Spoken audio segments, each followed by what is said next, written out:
ये सारी चीजें आप सबके अंदर छिपी हुई अनेक संभावनाओं को दर्शाती हैं। आपके अंदर कितना टैलेंट है, आप देश को कितना कंट्रीब्यूट कर सकते हैं, इसका आकलन, इसका असेसमेंट सहज रूप से कोई कर सकता है। और साथियों, जब भी एनसीसी ने के अपने कैडेट से मैं मिलता हूं तो उनमें मुझे सिर्फ एक कैडेट ही नहीं दिखाई देता, बल्कि आप सभी के अंदर मुझे भारत का प्रतिबिंब दिखाई देता है, भारत की इमेज दिखाई देती है। एक ऐसा भारत जिसके शरीर अनेक हैं लेकिन आत्मा एक है, जिसकी ब्रांचेज अनेक हैं पर रूट एक है, जिसकी किरणें, रेज अनेक हैं पर ज्योति एक है। कहने के लिए तो आप लोग भारत देश के अलग अलग डायरेक्टरेट से यहां पर आए हुए हैं, पर उन सभी डायरेक्टरेट के बहाने मैं आप सब में अनेक क्षेत्र, अनेक भाषाएं, अनेक संस्कृतियां और अनेक रीति रिवाज और उनके बीच एकता मैं प्रत्यक्ष रूप से देख पा रहा हूं। आपके अंदर जो ऊर्जा और जोश का समावेश है, उसमें मुझे साफ दिखता है कि एक राष्ट्र के रूप में हमारा भविष्य बहुत ही उज्जवल है और आगे भी रहेगा, ऐसा मेरा पक्का विश्वास है। साथियों, मैं पिछले कई वर्षों से राजनीतिक जीवन में हूं और लगभग हर दिन सैकड़ों लोगों से मिलना होता है, उनसे बातचीत करने का भी अवसर मिलता है, उन लोगों को जानने का भी अवसर मिलता है। सबके अंदर अपनी अपनी कुछ खूबियां होती हैं, उन खूबियों को देखने का, उसको एसेस करने का भी मुझे अवसर मिलता है। लेकिन एक चीज पर मैंने ध्यान दिया है कि आप सभी एनसीसी कैडेट्स के अंदर अलग अलग ही प्रकार की वैल्यूज हमको देखने को मिलती हैं, जो वैल्यूज किसी भी इंसान को हासिल करने में जिंदगी का एक लंबा अरसा गुजर जाता है। वो वैल्यूज एनसीसी में आकर आपके भीतर महज कुछ ही समय में आ जाते हैं, यह मैंने अनुभव किया है। आप एनसीसी में अपनी सेवा के दौरान न सिर्फ डिसिप्लिन ही होते हैं, बल्कि आप देश और समाज की सेवा करना सीखते हैं। आपके अंदर एक स्पार्क होता है, लीडरशिप क्वालिटी डेवलप होती है, आपके अंदर देश सेवा का एक जज्बा होता है, आपके अंदर कुछ कर गुजरने की एक स्ट्रांग विल पावर होती है। ये सारे वैल्यूज किसी भी इंसान को जिंदगी में कुछ करने के लिए ये बहुत ही आवश्यक होते हैं।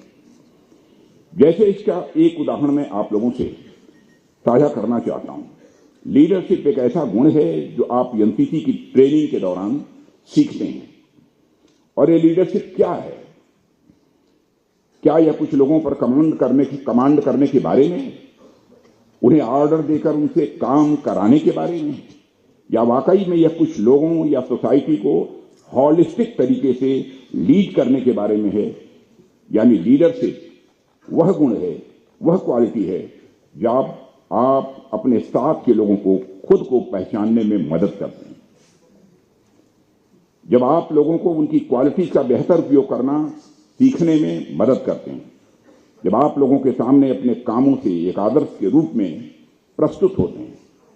लीडरशिप से संबंधित एक वाकया मुझे याद आ रहा है, जिसे मैं आप लोगों से यहां साझा करना चाहूंगा।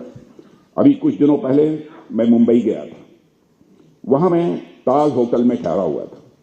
वहां स्टे के दौरान मेरे जहन में 26/11 की वो घटना स्वाभाविक रूप से याद आ गई। तरह तरह की कल्पनाएं भी मन के अंदर उठने लगी।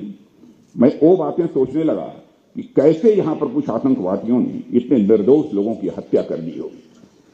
उस पूरे जघन्य कृत्य के दौरान हमारी पैरामिलिट्री फोर्सेस और हमारे सुरक्षा बलों ने बेहद बहादुरी के साथ आतंकवादियों का सामना किया, और उन्होंने जो किया वह सब अपने लिए नहीं किया, भारतवासियों के लिए किया।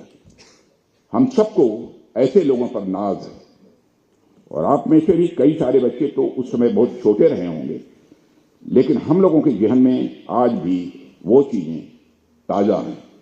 हमारे जवान जब ऊपरी मंजिल पर बैठे हुए आतंकवादियों से भिड़ने जा रहे थे, तो उनमें से एक जांबाज मेजर संदीप उन्नीकृष्णन ने सुरक्षा बलों के बाकी साथियों से कहा, don't come up, I will handle them.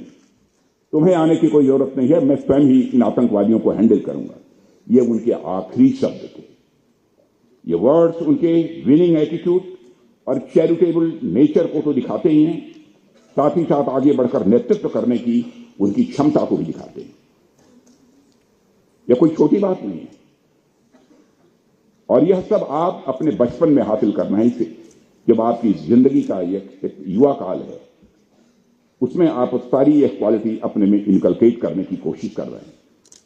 आप सोचिए उस समय क्या जज्बा रहा होगा उनके अंदर, कि वो अपने साथियों को बोल रहे हैं कि मैं लीड कर रहा हूं, तुम लोग ऊपर मत आओ।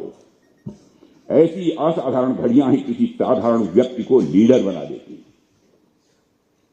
और लीडरशिप समेत वैसे तमाम वैल्यूज जिनका जिक्र मैंने अभी किया है, वह आपको एनसीसी बड़े ही अच्छे तरीके से सिखाती है, यह मैं कह सकता हूं। आज यहां का फील्ड का परफॉर्मेंस और यहां का परफॉर्मेंस दोनों देखने के बाद, और वैसे भी बराबर एनसीसी के बच्चों से मिलना होता है, बातचीत भी होती है, उस आधार पर जो कुछ भी हमने एसेस किया है, जो मूल्यांकन किया है, मैं कह सकता हूं इसलिए एनसीसी आपको इतना कुछ दे रहा है कि आप इसके बाद भविष्य में जहां भी जाएंगे अपने घर परिवार, अपने समाज और अपने देश का नाम रोशन करेंगे ही, यह मेरा पक्का विश्वास है। मेरे प्यारे कैडेट्स, आप सबके एनसीसी में आने के अलग अलग कारण होंगे। कुछ बच्चे होते हैं जो आर्म्ड फोर्सेज में कैरियर बनाने के लिए एनसीसी को ज्वाइन करते हैं, वहीं कुछ बच्चे अपने आप को फिट रखने के लिए और अपने अंदर डिसिप्लिन और वैल्यूज को हासिल करने के लिए भी एनसीसी को ज्वाइन करते हैं। कई बच्चे तो पढ़ाई के अलावा कुछ चीजें एक्सप्लोर करना चाहते हैं, घूमने फिरने का भी मन करता है, ऐसे ही बच्चे होते हैं, तो बोले एनसीसी में वो आते हैं। कहने का मतलब है कि सबके पास अपने अपने कारण होते हैं क्यों एनसीसी वो ज्वाइन करते हैं। लेकिन जब आप एनसीसी में आ जाते हैं तो आप धीरे धीरे उसमें ऐसे ढलने लगते हैं कि आप एनसीसी के अभिन्न अंग बन जाते हैं। और एनसीसी में आप आए भले ही किसी कारण से हों, लेकिन आपको धीरे धीरे एनसीसी में बहुत ही अच्छा महसूस होने लगता है। और इसीलिए आपको एक बात ध्यान रखने की जरूरत है कि जो वर्दी आपको एनसीसी के दौरान मेरे प्रिय बच्चों आपको मिली है, जो सम्मान आपको लोग दे रहे हैं और जिस उम्मीद से आपके आसपास के लोग आपको देख रहे हैं, वो कोई साधारण चीज नहीं है, बल्कि वह आपके लिए एक आपके अंदर मैंने कह सकते हैं कि गौरव का विषय, गर्व का नहीं कहना चाहता, गौरव का विषय। और आप राष्ट्र के लिए किसी एसेट से कम नहीं है। एनसीसी ट्रेनिंग के दौरान आपके कंधों को मजबूत करती है, क्योंकि बाद में आपके यही मजबूत कंधे राष्ट्र की उन्नति का भार उठाएंगे। और आपसे पहले जो लोग एनसीसी में थे, वो आज देश के अलग अलग हिस्सों में जाकर इस राष्ट्र निर्माण के कार्य में लगे हुए हैं। और मैं बहुत डिटेल में तो नहीं जाऊंगा, पर यही हाल ऑफ फेम में आपने ऐसे लोगों के बारे में देखा जाना होगा कि कुछ लोगों ने आर्म्ड फोर्सेस को अपना कैरियर बनाया, कुछ लोगों ने डॉक्टर, इंजीनियर और टीचर और ब्यूरोक्रेट बनकर काम करना ज्यादा उपयुक्त समझा। तो वहीं कुछ लोग पॉलिटिक्स में भी जाकर देश की सेवा कर रहे हैं। इसी तरह आप लोग भी ऐसे ही किसी कैरियर पाथ को चूज करेंगे, ऐसा मेरा मानना है। लेकिन आप यह विश्वास रखिए, आप जिस भी फील्ड में जाएंगे, आप हमेशा अपने वैल्यूज के कारण, अपने डिसिप्लिन के कारण वहां पर एक अलग पहचान बना पाएंगे, ऐसा मेरा विश्वास है। और आप जिस तरह के कार्य करेंगे, आपको आपके वही कार्य भारत के भविष्य का निर्धारण करेंगे। साथियों, एक राष्ट्र के रूप में भारत अब तक जितना कुछ कर पाया है, वह आप जैसे लोगों की मेहनत की वजह से ही कर पाया है। आप इतिहास पढ़ते हैं तो आपको यह पढ़ने को मिलता है कि जब भारत आजाद हुआ था तो उसी के आसपास कई सारे देश आजाद हुए थे, लेकिन जिस देश के लोगों ने डिसिप्लिन, इंटीग्रिटी और नेशनल यूनिटी जैसे वैल्यूज अपने साथ रखे, वो देश आज विकसित हो रहे हैं, डेवलप हो रहे हैं या हो गए। तो वहीं एक दूसरी तरफ एक ऐसे भी देश थे जिनकी नागरिकों के अंदर ऐसी भावना नहीं थी, तो आज उन दो देशों की हालत बिगड़ी सी हुई है, अराजक स्थिति बनी हुई है। मेरे प्यारे कैडेट्स, हमारे माननीय प्रधानमंत्री श्री नरेंद्र मोदी जी ने 2047 तक भारत को एक विकसित भारत बनाने का संकल्प लिया है और यह स्वप्न उन्होंने सारे देशवासियों को दिखाया है।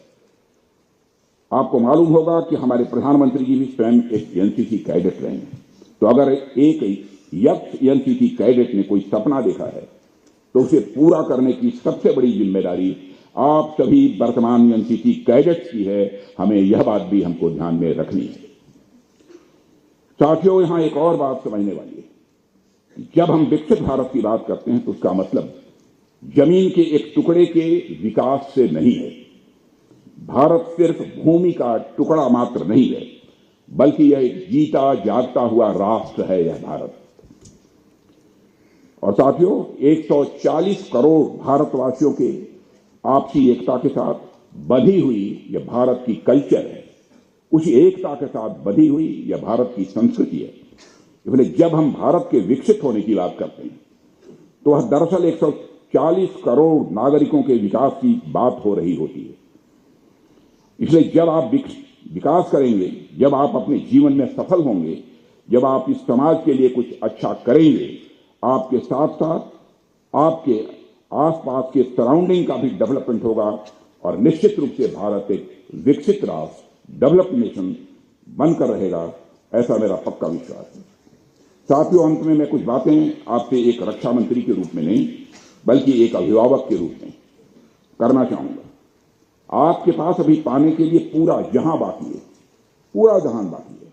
भविष्य में आप सब अलग अलग क्षेत्रों में जाकर काम करेंगे। इस दौरान एक बात के लिए आपको हमेशा